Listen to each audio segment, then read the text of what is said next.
လူတွေကမေးကြတယ်အာဆင်နယ်ကဇီယာထိတ်မှာမင်းတို့ကအဝေးကွင်းမှာဘာလို့ဒီလောက်တောင်ယုံကြည်နေရတာလဲတဲ့ကျွန်တော်ပြန်ပြောလိုက်ချင်တာကဒါဟာမန်ချက်စတာယူနိုက်တက်ကွာလို့ ဟေးလူကျွန်တော်တို့ဟာအောင်ပွဲတွေနဲ့ပဲအသားကျခဲ့တာမဟုတ်ပါဘူးအခက်ခဲဆုံးအချိန်တွေကနေပြန်ထလာနေหนีရဲတဲ့စိတ်သက်နဲ့အသားကျခဲ့တာဗျာဘောလုံးဆိုတာစက်ကူဘောကခမန်းချက်တွေနဲ့ကစားတာမဟုတ်ဘူးကွင်းထဲကသွေးနဲ့ချွေးပြီးတော့ပြိတ်သက်တွေရဲ့ဟင်းထွင်နေတဲ့အားပေးတန်တွေနဲ့ကစားတာ ဟုတ်ပါတယ်အာဆင်နယ်ကကောင်းနေနိုင်တယ်သူတို့အိမ်ကွင်းလည်းဖြစ်နေနိုင်တယ်ဒါပေမဲ့တမိုင်းကိုပြန်ကြည့်လိုက်စမ်းပါ United ကို short တော့ထားရဲ့ဘယ်အသင်းမဆိုတင်ကန်းစာရောက်သွားခဲ့တာကြီးပဲကျွန်တော်တို့မှာယုံကြည်မှုဆိုတဲ့လက်နက်ရှိတယ်ဒီယုံကြည်မှုကဘယ်ကစားသမားရဲ့ခြေစွမ်းထက်မဆိုပိုပြီးအစွမ်းထက်တယ်ဗျာ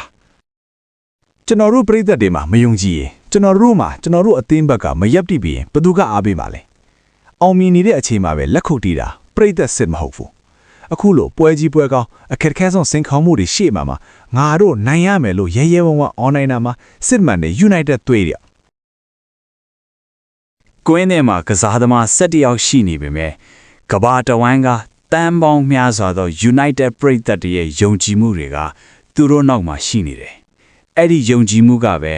အာဆင်နယ်ကွင်းမှာအနီအောင်အလန်းကိုလွှင့်ထူပေးသွားလိမ့်မယ်ဘသူတွေဘာပြော